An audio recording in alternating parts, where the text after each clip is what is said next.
Assalamualaikum warahmatullahi wabarakatuh. Selamat pagi dan salam sejahtera untuk kita semua. Perkenalkan, saya Ufa Tika Saputri. Saya merupakan salah satu peserta Latsar CPNS Angkatan ke-6 tahun 2022. Melalui video ini, saya akan mencoba untuk memaparkan rancangan aktualisasi yang saya ajukan dalam Latsar kali ini. Judul dari rancangan aktualisasi kali ini adalah Komunikasi Bisnis pada Upaya Pengembangan untuk Mata Kuliah Kewirausahaan Jurusan Akuntansi di Politeknik Negeri Sriwijaya. Dalam rancangan aktualisasi kali ini dimentori oleh Ibu Dr. Evada Dewata SEMSI dan juga Coach Bapak Budi Novianto SST. Berikut merupakan pemaparan dari rancangan aktualisasi yang saya ajukan pada saat Latsar kali ini. Seorang dosen memberikan pelayanan publik di bidang pendidikan dengan cara menjalankan Tridharma Perguruan Tinggi, di mana Tridharma Perguruan Tinggi terdiri dari yang pertama adalah pengajaran, yang kedua adalah penelitian, dan yang ketiga adalah pengabdian kepada masyarakat. Aktualisasi kali ini akan difokuskan pada salah satu Tridharma Perguruan Tinggi, yaitu adalah di bidang pengajaran. Sebelum membahas lebih lanjut mengenai isu permasalahan utama dalam instansi di bidang pengajaran, saya akan menjabarkan terlebih dahulu proses dalam menentukan isu utama yang saya lakukan. Yang pertama, saya melakukan observasi terlebih dahulu mengenai permasalahan yang ada di dalam instansi ataupun unit kerja. Nah, setelah melakukan observasi tentunya saya akan mendapatkan apa saja isu ataupun permasalahan yang memang terjadi dalam instansi. Kemudian setelah itu saya melakukan teknik analisis lebih lanjut, yaitu adalah teknik analisis APKL atau juga bisa kita menyebutnya sebagai APPK, di mana permasalahan ataupun isu-isu yang ditemukan itu dilakukan grade ataupun perankingan, dan perankingan tertinggi, 3 tertinggi itu akan dilakukan analisis lebih lanjut, yaitu dengan menggunakan analisis USG. Oke, mari kita akan lihat lebih lanjut mengenai isu-isu apa saja yang saya peroleh ketika melakukan observasi. Setelah dilakukan observasi, terdapat 5 isu yang ditemukan di jurusan akuntansi Politeknik Negeri Sriwijaya. Isu yang pertama yaitu belum adanya pelatihan untuk employability skill. Employability skill itu adalah kemampuan yang harus dimiliki oleh seorang mahasiswa, terutama ketika mahasiswa akan menghadapi dunia kerja. Salah satu kemampuan yang harus dimiliki itu adalah bagaimana cara mahasiswa berpikir kritis. Isu yang kedua yaitu adalah terkait dengan pengembangan pembelajaran untuk mata kuliah kewirausahaan. Pada saat observasi, peserta menemukan bahwa belum adanya pengembangan secara optimal untuk mata kuliah tersebut. Pada saat observasi secara langsung untuk rancangan pembelajaran semesternya, ternyata untuk mata kuliah tersebut hanya sebatas pada bagaimana cara menemukan ide dari sebuah bisnis.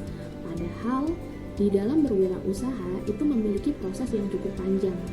Mulai dari menemukan ide bisnis, kemudian memproduksi, sampai bagaimana barang tersebut harus dijual atau dipasarkan. Dan untuk mata kuliah tersebut belum sampai pada tahap pemasaran. Sehingga untuk rancangan pembelajaran semester dan juga materi yang disampaikan mahasiswa perlu untuk di-upgrade kembali. Kemudian yang ketiga yaitu adalah pengembangan untuk mata kuliah statistik.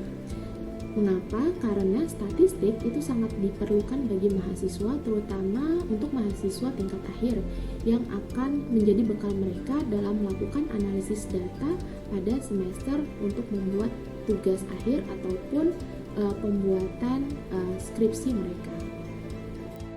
Isu keempat yang ditemukan yaitu adalah belum optimalnya penggunaan website resmi untuk jurusan akuntansi Politeknik Negeri Sriwijaya. Sejauh ini, untuk informasi yang disampaikan pada website tersebut itu belum disajikan secara informatif, terutama untuk konten-konten yang disajikan di dalam website tersebut. Kemudian isu yang kelima itu adalah belum adanya program untuk pendampingan mahasiswa dalam melakukan wirausaha. Berdasarkan teknik analisis tapis dari APKL, ditemukan pemeringkatan terhadap 5 isu tersebut, di mana isu pertama atau peringkat pertama itu adalah terkait dengan pengembangan pembelajaran mata kuliah kewirausahaan. Kemudian isu yang kedua itu adalah program inkubasi atau Inkubitek berupa pendampingan kewirausahaan mahasiswa untuk akuntansi Politeknik Sriwijaya. Kemudian untuk peringkat yang ketiga itu adalah employability skill atau kemampuan berpikir kritis dari mahasiswa akuntansi Politeknik Negeri Sriwijaya. Berdasarkan pada teknik analisis APKL atau tapis APKL, kemudian kita akan melakukan teknik analisis namanya adalah USG untuk melihat seberapa serius, kemudian seberapa urgensi dari isu-isu yang dipilih 3 tadi dari pemeringkatan. Nah, berdasarkan pemeringkatan dari USG kembali dilakukan penilaian, dan pertama itu adalah terkait dengan pengembangan untuk pembelajaran mata kuliah, itu ada di peringkat pertama. Dan peringkat pertama untuk pembelajaran pengembangan untuk mata kuliah kewirausahaan itu yang dipilih dalam isu yang akan diangkat dalam aktualisasi kali ini. Setelah ditemukan isu utama yang akan diangkat dalam program aktualisasi kali ini, kemudian saya melakukan analisis lebih lanjut untuk mengetahui akar permasalahan mengapa mata kuliah dari kewirausahaan ini belum dilakukan secara optimal dengan menggunakan teknik analisis Fishbone. Nah, di dalam teknik analisis Fishbone di sini saya menemukan 4 sumber permasalahan utama, yang mana yang pertama itu terkait dengan SDM-nya atau sumber daya manusianya. Yang kedua itu terkait dengan fasilitasnya. Yang ketiga itu terkait dengan skema pembelajaran yang dilakukan oleh dosen. Dan yang keempat adalah sistem pembelajaran yang dilakukan ataupun yang dilaksanakan. Setelah menemukan sumber permasalahan mengapa belum optimalnya untuk pengembangan pembelajaran kewirausahaan, selanjutnya saya melakukan analisis gap untuk melihat ataupun untuk menemukan solusi. Analisis gap ini adalah analisis dengan kita menganalisis kondisi saat ini dan kondisi yang diharapkan. Dan untuk permasalahan tadi, kondisi saat ini ternyata RPS-nya belum dilakukan upgrading lebih lanjut. Nah, karena RPS belum dilakukan upgrading lebih lanjut, tentu saja bahan yang digunakan juga belum di-upgrading lebih lanjut. Dan hal tersebut juga terkait dengan materi yang memang harus di-upgrading lebih lanjut. Nah, kondisi yang diharapkan tentu saja terkait dengan RPS, bahan ajar, dan juga materi yang disampaikan itu diharapkan dapat di-upgrade lebih lanjut. Nah, untuk solusinya tentu saja yang pertama harus melakukan upgrading pada RPS. Kemudian yang kedua, karena upgrading pada RPS tentu saja bahan ajarnya itu perlu di-upgrading lebih lanjut dengan membuat inovasi-inovasi pembelajaran. Kemudian yang ketiga, materi yang diajarkan. Dan materi yang diajarkan permasalahannya itu adalah untuk materi yang diajarkan itu hanya sebatas pada pencapaian ide bisnis saja, namun belum sampai pada tahap how to sell tadi. Nah, di tahap how to sell tadi itu membutuhkan adanya komunikasi skill. Nah, maka itu diperlukan adanya penambahan pada materi ataupun CPL dan juga di RPS. Pengupgradeannya itu adalah terkait dengan bagaimana cara berkomunikasi dalam sebuah bisnis seperti itu. Setelah menemukan solusi dari analisis gap yang telah dilakukan, selanjutnya adalah membuat timelines dari kegiatan. Nah, timelines kegiatan ini dimulai dari konsultasi sampai melakukan pelaporan, di mana prosesnya sendiri yang pertama itu adalah melakukan konsultasi, kemudian yang kedua itu adalah melakukan rapat koordinasi. Di dalam rapat koordinasi ini tentunya nanti kita akan mengundang tim teaching dari mata kuliah kewirausahaan di jurusan akuntansi ataupun dosen-dosen yang melakukan ataupun mengampu dari mata kuliah tersebut. Kemudian tahap ketiga itu adalah penyusunan RPS, dan penyusunan RPS tentunya melakukan brainstorming tersebut lebih dahulu dengan dosen pengampunya. Kemudian selanjutnya itu adalah melakukan penyusunan bahan ajar. Nah, di dalam penyusunan bahan ajar ini juga menyesuaikan antara CPL dengan bahan yang akan diajarkan atau materi yang akan diajarkan. Kemudian selanjutnya melakukan inovasi bahan ajar, yaitu adalah dengan membuat modul khususnya untuk modul komunikasi bisnis yang menjadi tambahan dari ataupun upgrading dari mata kuliah kewirausahaan ini. Nah, setelah melakukan penulisan modul, selanjutnya adalah melakukan review. Nah, review yang pertama yang dilakukan itu adalah review dari rekan sejawat ataupun dosen pengampu dari kewirausahaan tadi.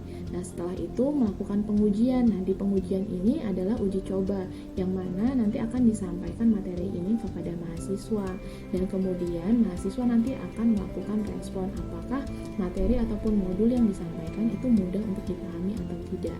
Dan tahap yang terakhir itu adalah melakukan evaluasi dan juga laporan. Dan untuk semua kegiatan ini dilakukan dalam 1 bulan atau masa habilitasi. Kegiatan ini memberikan dampak bukan hanya bagi peserta latsar saja, tapi juga bagi mahasiswa dan juga bagi institusi. Bagi peserta latsar ataupun saya sendiri itu dapat mengaplikasikan nilai core value berakhlak dari setiap kegiatan yang dilakukan selama aktualisasi. Selain itu juga saya sebagai peserta latsar dapat mengaplikasikan ilmu yang saya miliki untuk dapat memecahkan masalah yang memang terjadi di dalam institusi secara lebih komprehensif. Kemudian bagi mahasiswa tentu saja mahasiswa dapat memperoleh pembelajaran yang lebih adaptif, yang mana materi yang disajikan tentu saja meng-link and match-kan dengan kebutuhan pasar global saat ini. Kemudian bagi institusi tentu saja akan memberikan informasi mengenai kekurangan pembelajaran dari mata kuliah kewirausahaan sehingga perlu dilakukan upgrading seperti itu. Dan hal tersebut juga tentu saja pada akhirnya akan menyokong ataupun mensupport visi dan misi dari jurusan akuntansi maupun dari Politeknik Negeri Sriwijaya. Oke. Sekian presentasi pemaparan dari rancangan aktualisasi kali ini. Terima kasih atas kesediaan waktunya dan saya akhiri. Wassalamualaikum warahmatullahi wabarakatuh.